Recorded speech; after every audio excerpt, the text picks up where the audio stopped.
Olá, ouvintes! Bem-vindos a mais um episódio do podcast Tá de Clinicagem, podcast para você, residente, interno, profissional de saúde, sobre os temas mais importantes aí da clínica médica.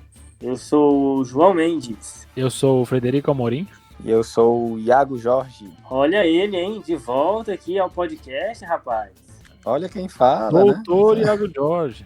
Ele E mesmo. aí, pessoal, vamos nessa, né? E o Fred também. O Fred tava com saudade da sua voz aveludada. Você sabe que o Pedrão me tirou do último podcast de propósito, né? Que é isso, cara? Você sabe essa história, né? O que foi que tu fez? Rasga pro Brasil ouvir. Porque o episódio do Dr. Asca, pra quem viu, o diagnóstico final era um diagnóstico que eu tinha zoado o Rafa num episódio anterior. O Pedrão fez um episódio com aquele diagnóstico pro Rafa acertar só pra encher a minha saco. Olha, eu não sabia desse easter egg, não.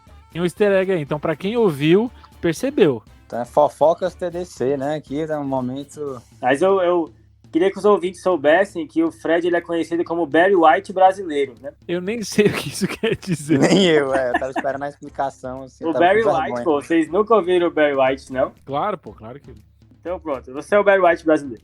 Mas então, pessoal, no episódio de hoje a gente vai retomar um formato que a gente gravou já lá no início do podcast, que é o formato Paciente Pergunta, quando a gente aborda aí uma dúvida comum entre os pacientes e a gente tenta aí fornecer evidências a respeito desse tópico.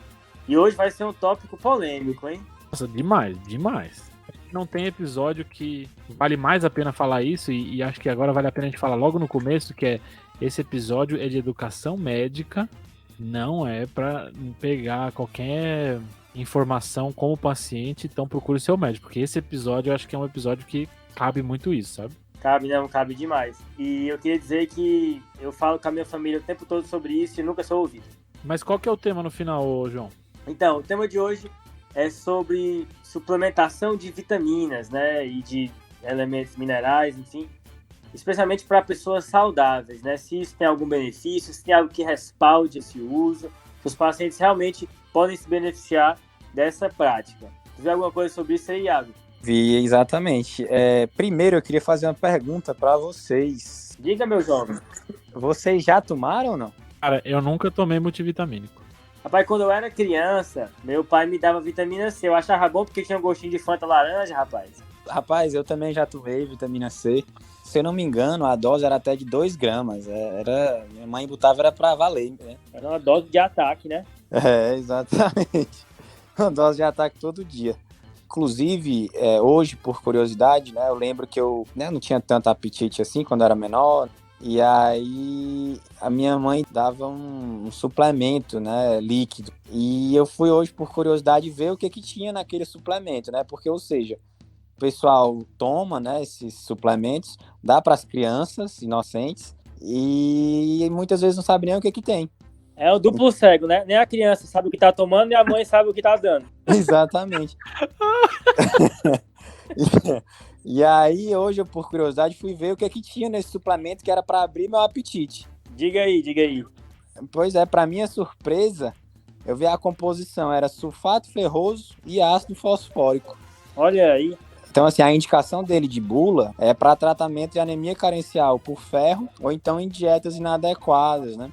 E uma coisa que me chamou a atenção é que na bula, né, tem descrito interação desse suplemento, que é um suplemento até bastante difundido, com penicilinas, que ele diminui o efeito da penicilina. Isso é uma coisa, né, que esse assunto, assim, a gente tem muitos polivitamínicos, muitas preparações que vêm com uma série de substâncias e o potencial de interação, especialmente com os pacientes que têm doenças crônicas, não é desprezível, né?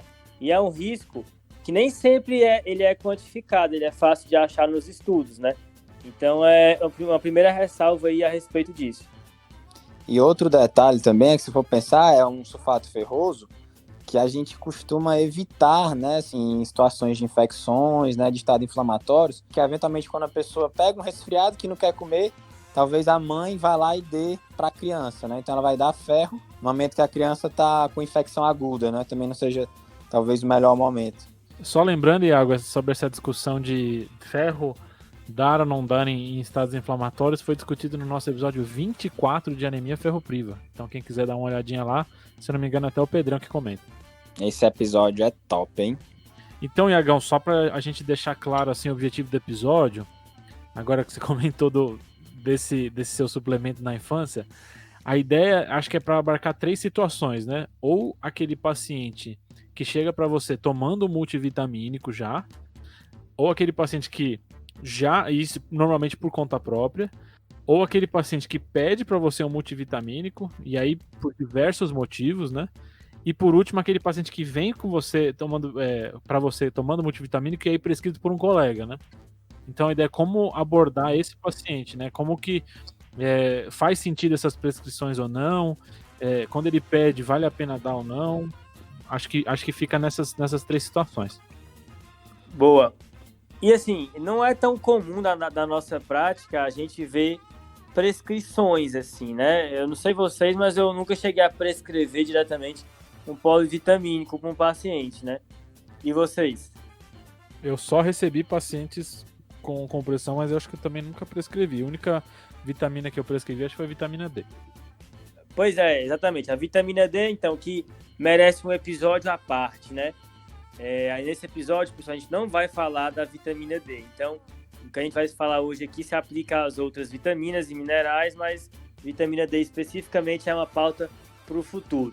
Mas então, voltando, é bem mais comum a gente ver os pacientes tomando por conta própria do que a gente prescrevendo para eles, né? Com certeza. E aí, João, terminando isso, a gente teve a ideia de dividir esse episódio em 3 partes, né? Uhum. Então, na primeira parte a gente comenta sobre se há benefício em prescrição de multivitamínicos. Okay. Na segunda parte, se há algum dano na prescrição de multivitamínicos. Uhum. E essas 2 para pacientes saudáveis. E aí no último, pacientes que talvez necessitem realmente de prescrição de multivitamínicos por serem de grupos de risco. E aí a gente vai comentar. Populações especiais aí, né? Exato. Pessoal, e por que vocês acham que as pessoas em geral saudáveis tomam esse tipo de suplemento? Rapaz, eu vejo muito pessoal tomando, eu acho assim, tem gente que quer dar quando a pessoa tá resfriada, normalmente uma doença leve, o pessoal às vezes dá, na tentativa de curar a doença, né? Apesar de que são doenças autolimitadas que se curam espontaneamente. E também vejo aquele pessoal que toma cronicamente para, entre aspas aí, muitas aspas, melhorar a saúde, né? O que é melhorar a saúde é muito amplo, mas sei lá, ser mais longevo, viver mais, né? Eu vejo muito a ideia de prevenir infecção, né? Eu acho que... E a ideia está muito associada a um termo muito complexo, né? Que é muito falado, que é imunidade, né? Não, por favor, hein? Ainda bem que tu falou isso, cara. Que se tem um negócio que pega no meu calo, é isso aí, viu? Ah, não, melhorar a imunidade. Parece que assim, você bota um termômetro, ó, sua imunidade tá 7, sua imunidade tá 8, sua imunidade tá 12. Parece aquelas barrinhas de videogame, sabe? Isso é interessante, né? Porque além disso que vocês falaram, tem esse conceito, né, de que tem esses benefícios subjetivos, é uma crença popular, né?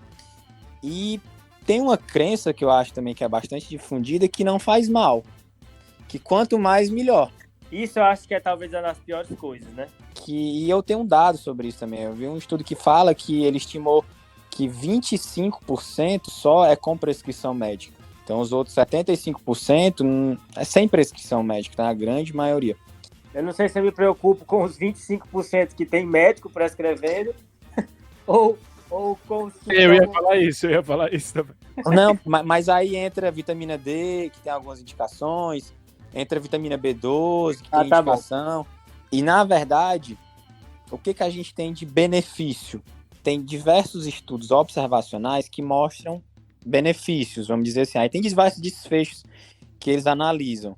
Tá. Por exemplo, a diminuição de demência, diminuição de câncer, diminuição de eventos cardiovasculares, eventualmente tem de fraturas, de morte. Só que quando você vai para o estudo randomizado, controlado, esse benefício não se mostra evidente. essas vitaminas, né? A gente exclui a vitamina D, que a gente não vai abordar hoje, vai ser um episódio à parte. Quando você pega os polivitamínicos e as outras vitaminas isoladamente, não tem um benefício comprovado em estudos randomizados controlados. Ou seja, treino é treino, jogo é jogo, né? Exatamente. Cara, ô João, Oi. bom que você falou isso, porque eu acho que com vitaminas acontece um problema muito grande e acho que até reflete um pouco no que a gente está vivendo hoje com Covid. Sim. Então acho que dá para fazer um paralelo muito grande com os estudos de vitaminas com o Covid atual, em que as pessoas pegam as ações in vitro dessas substâncias. Então a gente vê efeitos da vitamina C sobre linfócito tal, a gente vê sobre diminuição de espécies reativas de oxigênio, faz hipóteses sobre como isso agiria em vivo, só que aí essa transição acaba dando em nada, o que acontece com a maioria das drogas, né? A maioria das drogas tem o efeito in vitro, que a gente não consegue modelar tão bem o corpo humano. Uhum. Quando a gente vai botar isso no modelo real, ela acaba não trazendo o que a gente achava, porque deve ter alguns outros mecanismos associados que a gente não está conseguindo avaliar nos nossos modelos. Exato. Só de ter essa positividade in vitro já faz que as pessoas se empolguem para tentar forçar um benefício em vivo, e não só isso, de ficar trazendo essa evidência in vitro como se fosse uma evidência que valesse para a vida real, mesmo que não tenha comprovação. Isso me lembra muito os antivirais no Covid, onde a gente vê ação in vitro de vários deles, mas em vivo não é tão assim, né? Exato, e eu acho que um dos problemas são esses estudos preliminares virarem notícia para o público, entendeu? Sim. Porque, assim, tanto esses estudos in vitro são um problema, quanto esses estudos observacionais sobre hábitos também são um problema. Porque é isso que o Iago falou. O pessoal faz um estudo observacional sobre quem usa vitamina e tem benefício, sei lá, tem menos demência. Mas aí quando vai para o jogo de verdade, que é o ensaio clínico randomizado, não tem diferença, né? Mostra que, ou seja, o que deve ter acontecido aí é importante que quem está ouvindo pense nisso. Deve ter ocorrido um viés de confusão, que é quando eu vejo correlação entre duas variáveis, mas eu acabo inferindo causalidade quando eu não posso fazer isso, certo? O único instrumento que me permite bater o martelo que uma coisa causa a outra é o ensaio clínico randomizado, certo? Então, um exemplo famoso é aquela correlação de que países que comem mais chocolate têm mais prêmio Nobel. Logo, vou comer mais chocolate para poder ter mais prêmio Nobel no meu país. Mas, na verdade, porque os países que comem mais chocolate são os países mais ricos, que têm melhor educação. Então, é um exemplo de viés de confusão aí. Eu acho que é aquele ditado que é estudos observacionais não confirmam hipóteses. Isso. Eles levantam a bola, né? Eles levantam a hipótese. Quer dizer, então, que o pessoal fez ensaio clínico randomizado atrás do outro, sobre várias vitaminas, e não acharam nada? Então, para não dizer que não acharam nada, tem uma revisão sistemática da Cochrane, publicada em 2013, que eles buscaram, né, uma correlação entre vitamina C e resfriado. Então, o que eles encontraram nesse trabalho? Eles viram que houve um benefício na população geral, né? População saudável, com alimentação adequada. Você repor a vitamina C diariamente, né, profilaticamente, você reduziu a duração do resfriado em 8% em adultos. Olha, então vamos lá, você toma vitamina C todo dia da sua vida, você vai reduzir o tempo que você tem resfriado em 8%. Também tem outros estudos que foi usado como tratamento, ou seja, a pessoa teve sintomas de resfriado e começou a tomar vitamina C depois que teve os sintomas. Quando foi feito dessa forma, não houve diferença de duração. E aí, tem uma subpopulação que teve um resultado bem curioso. Os maratonistas, soldados e as pessoas que fazem esqui, os esquiadores, que houve uma redução da incidência de resfriado nessa população, né, quando eles usavam profilaticamente. Então, o pessoal aí os esquiadores brasileiros aí, fiquem ligados, hein, pessoal? Exatamente. O que esse artigo concluiu? Porque, na verdade, quando você usa profilaticamente, você reduz a duração em 8%, mas quando você usa terapeuticamente, não tem diferença. Você vê que é uma evidência bem frágil, né? E um benefício muito pequeno, uma redução de 8% na duração. O resfriado dura 5 dias. Vai durar 4 dias e meio, né? Então, sabe, é um benefício bem frustro, né? Mas para não dizer que não teve nenhum, encontrei esse. Então, para resumir, parece que todos os ensaios clínicos foram negativos, exceto essa revisão sistemática aí da Cochrane, que mostrou que agora, se você ia ficar bom do resfriado à noite, você vai ficar bom do resfriado de tarde, é isso? Cara, exatamente. Como é que você calcula isso. 8% de duração de sintomas, cara? Não faz nenhum sentido. Não O cara dá, calcula em horas e aí vê 8%. Não dá, cara. Imagina o cara, não, meu nariz estava escorrendo até depois do almoço, agora tá escorrendo até de noite. Exatamente, qual é a precisão da duração dos sintomas, né? Porra. Então, assim, tem diversas, na verdade, revisões sistemáticas que analisam tanto vitaminas individualmente como polivitamínicos, que, de fato, assim, com diversos desfechos foram tentados, demência, câncer, desfechos cardiovasculares, entre outros, diminuição também de infecções, né, que foi esse que a gente citou, e não houve, assim, um desfecho adequado, não houve desfecho positivo com as intervenções, né, exceto por esse trabalho, né, por essa revisão da Cochrane, que foi um resultado bem frágil. Rapaz, só falar uma comédia aqui pra vocês. Vocês sabiam quem foi que começou essa história da vitamina C, né? O Pasteur. O Linus Pauling, lembra dele? Linus Pauling, não foi o Pasteur, Linus Pauling.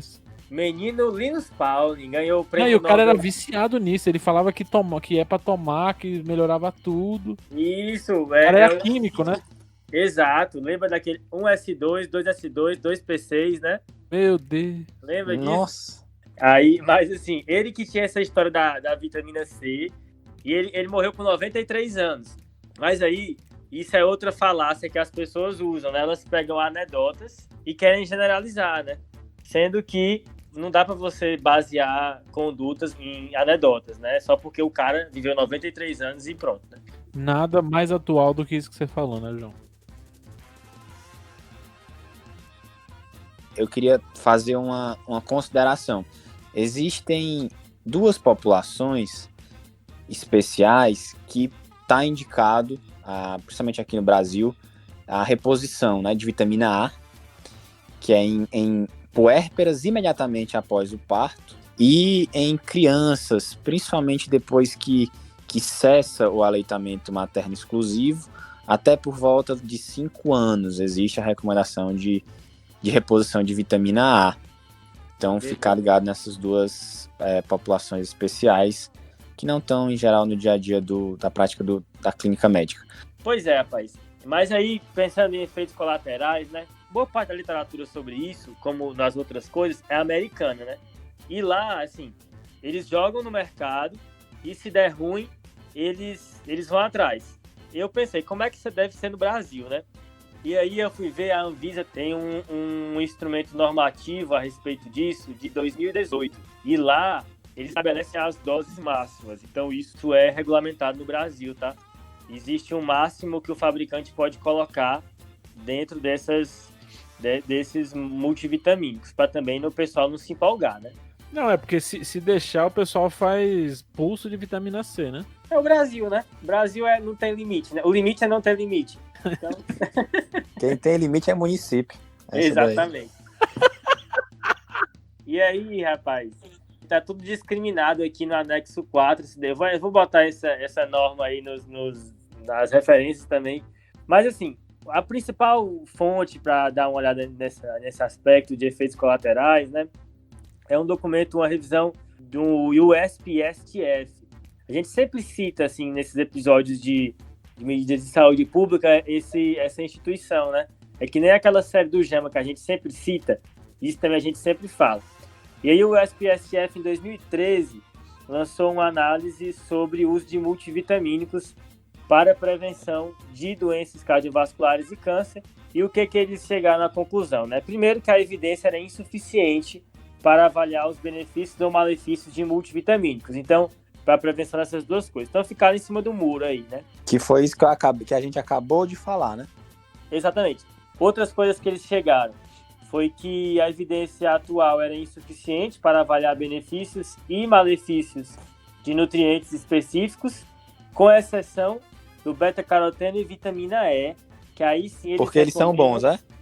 Não, que aí eles recomendam contra o uso dessas duas substâncias. E aí, falando um pouquinho mais delas, né? Porque essas sim têm algumas evidências mais claras sobre malefício. Em relação à vitamina E, a gente precisa de pouco, em geral 22 a 33 unidades, e eu estava olhando a bula de alguns suplementos, normalmente vai um pouquinho mais. E qual é o problema? Que tem uma grande revisão de vitamina E que sugeriu aumento de mortalidade, sabe? Então, por isso que isso não é tão óbvio que é uma sugestão, mas isso com doses acima de 400. Uma coisa que eu não sabia é que a vitamina E pode interferir também com plaquetas e metabolismo da vitamina K. Então, quem toma anticoagulante tem que ficar ligado. E João, e tem alguma indicação particular, assim, de vitamina E, não? Aí tem uma ressalva, porque especificamente para degeneração macular e para doença hepática gordurosa não alcoólica, parece ainda ter alguma aplicação da vitamina E. Então, essas doenças aí ficam à parte. Mas aquela prescrição geral que a gente falou, existe essa controvérsia. Então, suplementação específica de vitamina E para prevenção de doença cardiovascular e câncer não é recomendada. Existem esses possíveis malefícios. Agora, sobre a vitamina A, a gente tem mais coisa aqui para falar, né? A vitamina A, junto com a vitamina C e a vitamina E, ela faz parte desse combão aí de vitaminas antioxidantes. E o pessoal se emocionava com elas porque, meu Deus, ninguém vai mais infartar e nem vai ter câncer, que é só da vitamina e aí é nóis. Sendo que teve um estudo do New England que mostrou aumento de risco de câncer de pulmão em pessoas que fumavam ou tinham exposição a asbesto e que tomavam vitamina A. Esse foi um estudo que impactou muito esse movimento que louvava esse tipo de prática, porque mostrou um malefício concreto e capaz de aumentar a mortalidade nesses pacientes, né? Então, tem que tomar cuidado com a suplementação de vitamina A. E uma coisa que eu descobri lendo para o episódio foi que existe uma associação com fraturas e osteoporose, mesmo em níveis terapêuticos, mesmo em níveis habituais, sendo que próximos do limite superior, certo? Então, uma ressalva que as referências fazem, especialmente o UpToDate aqui, de que pacientes com risco de osteoporose ou de fratura, eles ponderam muito em não utilizar a vitamina A por essa associação. Então, ter cuidado com as idosas, né, principalmente a população que está bastante exposta, suscetível à osteoporose, né? Vocês sabiam disso? Eu não tinha nem ideia. A da neoplasia de pulmão eu já tinha ouvido falar, agora de osteoporose não. Exato, eu fiquei sabendo, lendo e fiquei surpreso. Agora, só sendo justo aqui, né? Da mesma maneira como a gente falou que a associação não prova causalidade para os benefícios, também não prova causalidade para os malefícios. Então, essa questão da vitamina A com o osso, né, é uma associação. Mas, sendo prudente, até esse tópico não ser mais esclarecido, o ideal é que os pacientes que têm risco não utilizem. Até porque a gente não tem grande benefício, né, provado. Se tivesse um super benefício, exato, aí você poderia fazer a avaliação de risco-benefício, mas a princípio, se não tem benefício, colocando na balança, né? É só suspeita de risco versus suspeita de benefício. Exatamente. Tem uma... Ô João, você chegou a ver sobre nefropatia por oxalato associada à vitamina C? Essa é famosa também, né? Assim como o câncer de pulmão da vitamina A é famoso, teve um estudo sueco do Instituto Karolinska que mostrou isso aí que você falou, Fredão. Esse estudo, ele é um estudo relativamente recente, agora de 2013, e mostrou um aumento de incidência de cálculos renais no segmento de 11 anos de pacientes que faziam suplementação com vitamina C, em geral, na dose de 1 grama, que é essa que a gente vê por aí. E tem uma ideia de que pode até fazer nefrite de tubo intersticial e ficar DRC por hiperoxalúria, né? Mas assim, o que a associação mais consistente é essa do aumento de risco de cálculo, que não é uma coisa inócua, né? E é um tipo de agravo à saúde muito mais significativo do que o resfriado. Com certeza. Muito mais significativo do que a sua coriza melhorar de noite ou de tarde. Exatamente. Então é isso, a vitamina E numa dose alta pode ter esse aumento de mortalidade, mas uma coisa ainda um pouco esclarecida. A vitamina A com esse aumento de risco de câncer de pulmão em pessoas já predispostas, além também de ser importante marcar a questão da osteoporose e a questão da vitamina C e cálculos renais. Então, esse apanhado aí mostra que não é só umas vitaminazinhas que eu vou tomar aqui, é tranquilo, bola para frente, né? Então tem esses riscos associados. E outra coisa que o pessoal coloca, né, é a questão de que você vai divergir o paciente do que realmente importa, né? Porque o paciente foca numa como se fosse uma pílula mágica, né? A gente sabe que não tem, e que na verdade são intervenções comportamentais que vão ajudar mais. E além do que, ele vai aumentar os gastos dele com uma intervenção que não se mostra benéfica e que tem potenciais malefícios, né? Eu acho legal que você comentou, João, porque tem aquela ideia de que alguns pacientes, por estarem usando multivitamínicos, acabam seguindo dietas um pouquinho pobres, pensando que elas podem compensar com esses multivitamínicos, né? Então existe também essa ideia de, minha dieta é podre, mas pelo menos eu tomo multivitamínico, então eu tô tranquilo, tô zerado. Exato, cria uma falsa sensação de segurança, né? Inclusive, tem trabalho, Fredão, que mostra que os nutrientes, né, dos alimentos, eles são melhores absorvidos do que esses suplementos concentrados. Isso é bem interessante, né? Isso só reforça o ponto de que é difícil avaliar estudos observacionais sobre hábitos de vida, né? Porque tem muita coisa envolvida em um hábito que não vem sozinho. Se por um lado algumas pessoas se confiam na vitamina e não fazem nada, outras, pelo fato de se preocuparem muito com a saúde, tomam vitaminas, fazem exercício, têm uma dieta melhor e talvez o benefício visto no estudo observacional seja por conta dessas outras variáveis que não são controladas. É muito difícil controlar isso, né? Isso vale para vitaminas e para estudos com dieta, né? Tudo bem difícil de avaliar, né? Então, só para fechar a parte dos benefícios e malefícios, João e Iago, vocês nesse momento prescreveriam multivitamínicos para o paciente de vocês, sim ou não? Eu não. Eu também não. E vocês, se tivessem perante um paciente que está usando, vocês recomendariam tirar? Aí eu acho que é uma discussão maior. Tirou da jogada, próprio, né? Na verdade, sobre isso, Fredão, eu acho que eu colocaria uma coisa antes, né? Queria comentar que a gente talvez não dê importância e, na verdade, o paciente não dá importância e a gente não dá importância. Porque a gente talvez nem descubra que ele está tomando a substância, né, o polivitamínico, se a gente não perguntar bem ativamente. Pois é, eu acho complexo isso aí, Fred, porque assim, entra muito em qual é o modelo do médico, qual é o papel do médico, né?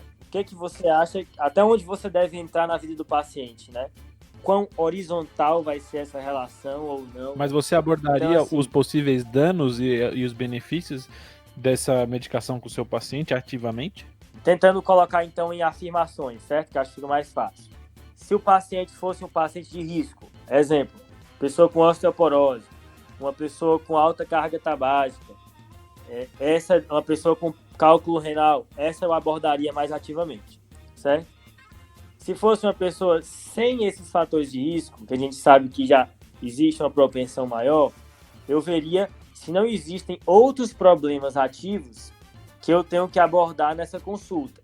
Porque eu não me vejo atendendo um paciente hipertenso diabético descontrolado e tomando um polivitamínico e eu abordando o polivitamínico nessa consulta, entendeu? Outra coisa que eu acho que vale a pena, depois que você sabe as medicações que o paciente toma, juntamente com esses polivitamínicos, eu acho que uma dica muito boa é você checar se tem alguma interação medicamentosa, né? entre as medicações dele e o polivitamínico. Aí, se ele tiver alguma interação medicamentosa significativa, aí eu acho que também vale a pena ser enérgico. Boa. E você, Fredão? Não prescreveria para pacientes saudáveis que não têm nenhum risco, não são populações de risco, que a gente vai comentar daqui a pouco. E não só abordaria, como sempre abordo, inclusive no PS. Sério? Sempre abordo, assim, quando tem tempo, né? Se tá uma loucura, etc., eu não abordo, mas que eu acho que faz parte da gente também ser um pouquinho de informação em saúde, sabe? É um conceito que vocês comentaram outro dia de letramento em saúde, né? Acho que faz parte a gente tentar contribuir para isso. Então acho que vale a pena a gente tentar abordar de alguma forma isso sempre, não sei, essa é a minha visão. Agora, talvez sentir aquela coisa do dia a dia, de sentir o paciente, ver se ele tá aberto a esse tipo de discussão ou não, mas a princípio, em geral, eu abordo de alguma forma. Mas então, eu e o Iago, a gente se focou nessas pessoas que não têm doenças a priori e estão querendo tomar para melhorar a saúde. Isso a gente já mencionou. Agora existem populações específicas que têm suas peculiaridades, né? A ideia era pegar quais eram as populações que têm risco para hipovitaminose, né? E comentar um pouquinho se vale a pena ou não suplementar esses pacientes. Então, acho que o principal, que é o que a gente lembra quando pensa em hipovitaminose, é bariátrica, né? Esse aí é clássico, né? O paciente de bariátrica, a gente tem essa ideia que ele faz mais hipovitaminose e que ele repõe com vitaminas. Acho que até uma pergunta que a gente vira e mexe faz. O paciente fala, fiz bariátrica. Aí você pergunta, você tá tomando suplemento vitamínico? Mas o que eu fui fazer? Então, fui tentar ver das cirurgias bariátricas, aí o que eu peguei? Y de Roux, tá. A sleeve e a banda gástrica. Lembrando que a banda gástrica é um procedimento puramente restritivo, enquanto os outros têm desabsorção associada, né? Sim. A ideia é ver nesses pacientes se pós esses procedimentos eles realmente ficam com hipovitaminose e se tem a motivação para a gente repor multivitaminas nesses pacientes ou não. E aí? E aí, um estudo que é legal que eu vi de Y de Roux é que após o Y de Roux, 18% dos pacientes faziam anemia. Nossa. E eu achei isso bastante, 18%.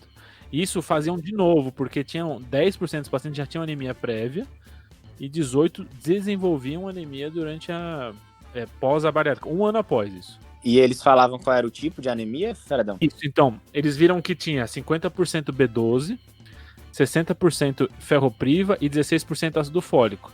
Então, pela continha, você vai ver que tem combinadas aí, né? Que isso dá mais que 100%. Eu já tava fazendo essa conta aqui na minha cabeça, viu, Fred? Mas tem uma combinação delas. O legal daqui é que mostra uma coisa que eu vi também em outros estudos, é que ácido fólico não é tão importante nessa população, deficiência de ácido fólico, mas ferro e B12 é importante. Tem aí, junto com isso, Isso aí é só pra qual cirurgia? Y de Roux. Tá. Eu vi uma para sleeve que mostra 50% de deficiência de vitamina B12. E aí, pós-bariátrica, o que pode acontecer também é a esteatorreia, né? E a esteatorreia pode causar também deficiência das vitaminas lipossolúveis. Lembrando o ADEC, né? Pode ser queda também, né? Oi? Queda. Ah, pô, não sabia do queda. É. Eu guardei como ADEC, sabe? O Fredão pulou a 8ª série, né? Claramente. Então, esses pacientes que têm esteatorreia têm esse risco também. E nos pacientes que fazem banda gástrica, a princípio não tem tanta desabsorção, é para não ter desabsorção. Alguns desses pacientes acabam evoluindo com deficiências vitamínicas, mas aí fica a dúvida se realmente está associada à banda gástrica. Eu vi, na verdade, pouco estudo a respeito. Não sei se como a gente não tem tanto manejo da parte cirúrgica, se tiver algum ouvinte que tem algum estudo mais legal e quiser mandar pra gente, é uma boa. Boa. Mas na minha pesquisa, eu não achei tanto. O que eu achei foram relatos de casos de pacientes que fazem a banda gástrica, evoluem com hiperêmese pós-cirúrgica e fazem Wernicke. Ah, isso aí eu já vi, hein? Isso é top, hein? Eita. Que é uma coisa que a gente comentou no episódio de diplopia, né? Hiperêmese gravídica naquela ocasião, mas a hiperêmese pós-bandagem gástrica pode causar encefalopatia de Wernicke. Tem alguns relatos de caso aí. Só retomando então, os pacientes pós-bariátrica, eles então evoluem com déficits. Aí, se você for ver, tem registro também de déficit de micronutrientes, né? Então, selênio, zinco, etc. E aí a ideia é fazer um tudão e repor nesses pacientes. Só o risco de e ficar atento nesses pacientes, e isso acaba sendo feito nas reavaliações de bariátrica, em possíveis hipervitaminoses, né? Como a gente faz um tudão, pode acontecer de acabar tendo uma suplementação um pouquinho a mais, então só ficar de olho em hipervitaminose nesses pacientes. Mas a princípio, nesses pacientes, a maioria dos locais recomenda fazer reposição de vitaminas e micronutrientes. Beleza. E na forma de polivitamínico, como é que é? Isso, em geral, polivitamínico, 1,5, 2 vezes a dose diária, né? Ah, beleza. Então, esse aí você reforça o uso do polivitamínico, então. Boa, isso aí. Só que se você pode tentar usar o mesmo princípio para outras doenças desabsortivas, né? Ou outros procedimentos absortivos, então, às vezes alterações de trânsito que a pessoa teve que fazer por neoplasia, trauma, etc. Ou para doenças desabsortivas. E nas doenças desabsortivas, tipo doença celíaca, por exemplo, ou algumas doenças inflamatórias intestinais, isso já não achei tão claro. Existe realmente relatos, existe uma relação de deficiência de ferro e deficiência de B12 com doença celíaca. Até pesquisa de doença celíaca em alguns locais, a avaliação inicial de anemia ferropriva. Até vou mostrar aqui no nosso episódio que a gente comentou no começo desse aqui, de anemia ferropriva, a gente comenta disso. Mas não achei uma abordagem tão detalhada assim repõe em todos os pacientes. Esse é o paciente para você ficar de olho. Então, avalie o status vitamínico desse paciente e aí, caso ele tenha alguma deficiência, você suplementa. Então, enquanto que nas cirurgias bariátricas você faz uma reposição preemptiva, nas doenças desabsortivas você fica mais vigilante. É isso. Isso foi o que eu achei, porque eu não vi um guideline específico recomendando isso. O Iago tinha visto um comentário, né? Tem um trabalho publicado no JAMA, em 2018, um artigo de opinião de 2 médicos epidemiologistas de Harvard. E olha esse título do artigo.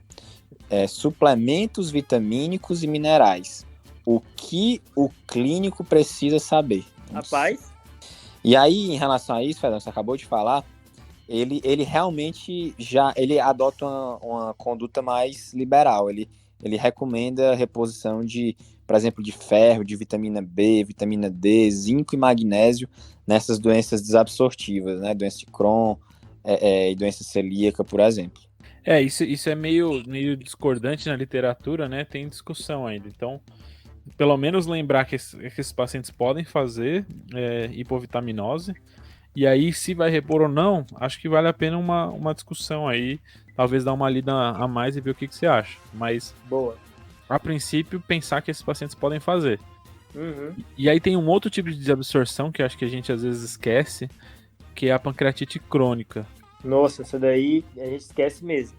Porque a gente vira e mexe e vê paciente com pancreatite crônica e normalmente ele tem algumas outras comorbidades associadas, etilismo, doença hepática, etc. E vem com algumas complicações e a gente às vezes esquece que esse paciente pode ter hipovitaminose, né? Às vezes, pelo próprio etilismo, ele já tem hipovitaminose. O próprio etilismo já é um fator de risco em si. E aí eu fui dar uma olhada em hipovitaminose em pancreatite crônica e tem um estudo que mostra que 14% dos pacientes com pancreatite crônica tem hipovitaminose A e 24% tem hipovitaminose E. Então, assim, não é pouco da população. Então, esses pacientes aí, se juntar com etilismo e talvez com alguma outra doença, aí fica bem complicado. Então, acho que esse é um paciente também para ficar de olho em hipovitaminose, sabe? Mas não para repor empírico. E, Fredão, e nos pacientes com etilismo, tem alguma recomendação de reposição vitamínica? Estudo grande, comparando dar ou não dar multivitamínico por esses pacientes, não tem. É difícil fazer também, né? É bem difícil. E às vezes a gente tem que aceitar, né? Que tem alguns tipos de estudo que são difíceis o suficiente que provavelmente não vão acontecer, né? Exato. Mas aí a ideia de alguns autores é que esses pacientes, considerando o risco-benefício da reposição vitamínica, talvez nesses pacientes, principalmente os que estão associados à desnutrição, porque o etilismo e a desnutrição estão muito relacionados, né? Sim, e condições de vulnerabilidade social também. Também. Fica difícil você recomendar para o paciente usar polivitamínico, sendo que socialmente ele já é bem vulnerável, né? Então, nesses pacientes é comum fazer a reposição multivitamínica, apesar de não ter grande evidência. E aí tem outras duas populações que estão mais associadas à ingesta, que um grupo é o grupo que faz isso de um jeito patológico, né? Que é a anorexia e a bulimia.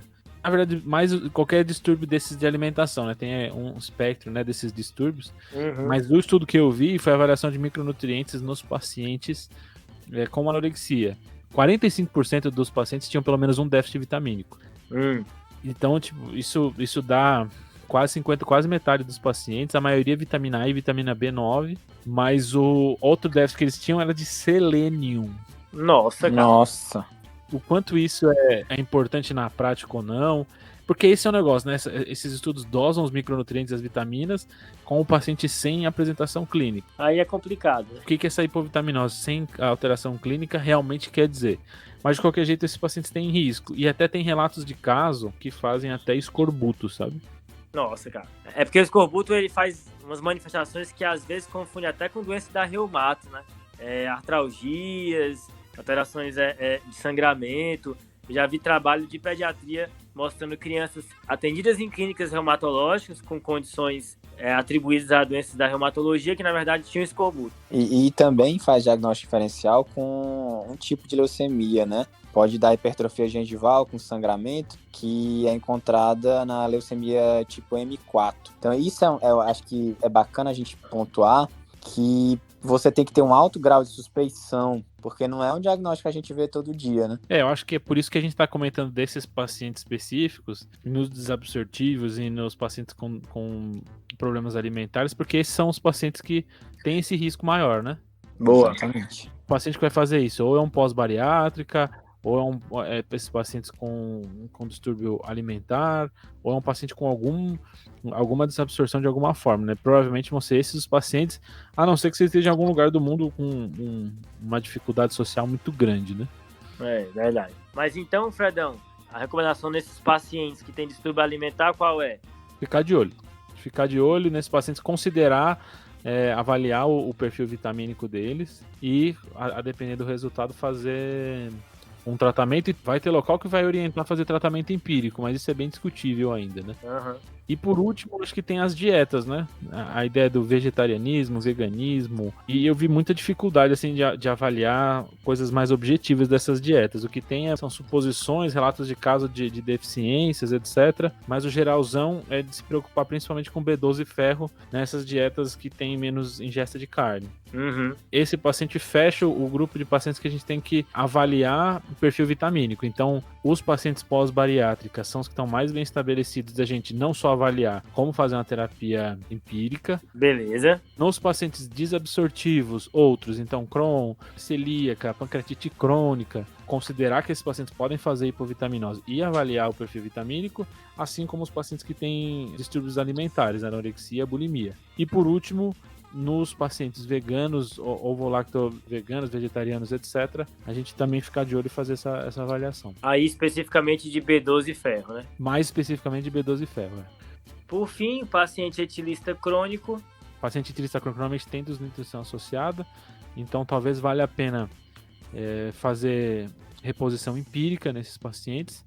Apesar de não ter grandes trabalhos, talvez o risco-benefício tenda mais a fazer a reposição do que não. Mas os pacientes fazem hipovitaminose, então talvez fazer uma avaliação micronutricional deles e reposição empírica. Acho que a gente vai muito no sentido da redução de danos aí nesses pacientes, né? Acho que sim. É uma doença bem prevalente que às vezes é difícil fazer a avaliação. Essa avaliação que a gente fala de avaliação de micronutrientes, talvez alguns locais só façam reposição direta, porque é difícil fazer essa avaliação, né? Exato. E às vezes você vê esse paciente uma vez e ele cai no mundo de novo, né? É difícil. Exato. Acho que entra muito nisso, mas esses são os pacientes que, como eles têm risco, aquela relação que a gente tinha feito de risco-benefício para o paciente saudável, para eles tendem mais ao benefício pensando nesses riscos nutricionais que eles têm, né? Porque ele já parte de uma vulnerabilidade maior, né? Eu acho que é isso, né, pessoal? Acho que fechou. É isso aí. Uma polêmica, hein? Mais um episódio polêmico, pois é. Temos salve? Opa! um salve para Marília. Ela é lá de Sobral, da UFC Sobral, e ela ficou sabendo do TDC pelo Igor Té, residente de clínica médica lá da Santa Casa, que o Igor Té foi meu veterano lá na faculdade. Um grande abraço para todo mundo de Sobral, especialmente para Marília e para o Igor. Eu tenho um salve pro Victor Tavares. Mandou pra gente uma mensagem legal no Instagram, mandando que é fã nosso e pediu um salve no próximo episódio. O próximo episódio já passou, mas eu tô dando um salve atrasado aqui. Falou, Victor. Boa, meu salve é pro Felipe Gurgel, lá do Ceará também, que sempre interage com a gente aí pelo Instagram. Então, um forte abraço aí, Felipe. Valeu por todo o apoio aí, amigo. Tem resposta ao desafio da semana passada, não? Então, teve um jovem aí que respondeu, né? O glorioso Guilherme Reis Rodrigues Alves. Acaba nome de gente importante. Oxe. Já tinha respondido outros desafios aí e respondeu, então, paciente que tem dor anginosa que pode piorar a dor anginosa com o nitrato. Eu acho que eu não fui muito claro. Algumas pessoas responderam infarto de VD, que óbvio você pode piorar o contexto hemodinâmico do paciente, né? Mas a pergunta era especificamente sobre a dor. Que dor anginosa pode piorar com o nitrato? E no caso é a dor ocasionada por uma ponte miocárdica, né? É quando eu tenho aí um músculo cardíaco, ele fica apertando o vaso coronariano e causando a dor, né? Aí é uma ciência, hein? Porra. E o desafio dessa semana é o seguinte, pessoal. Já fazendo o link com o tema do episódio, você está atendendo uma paciente que fez uma bariátrica, um Y de RU, e por conta da pandemia do coronavírus, ela não conseguiu mais comprar o multivitamínico dela, certo?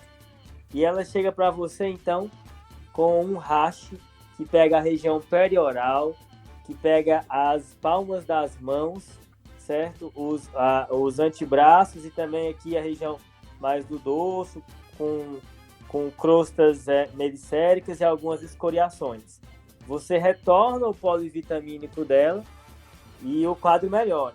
E aí, o que estava acontecendo para perto dessa paciente? Qual era a causa disso tudo? Boa. Top. E essa semana, pessoal, se alguém encontrar algum trabalho, né, conhecer ou recomendação de sociedade, mandar pra gente, né, pra gente debater, a gente pode colocar no story, né, assim, algum trabalho da reposição de vitaminas em pessoas saudáveis e com alimentação balanceada. Fechou. Beleza, pessoal, acho que é isso aí, né? É Fechou. isso, falou. Valeu, falou.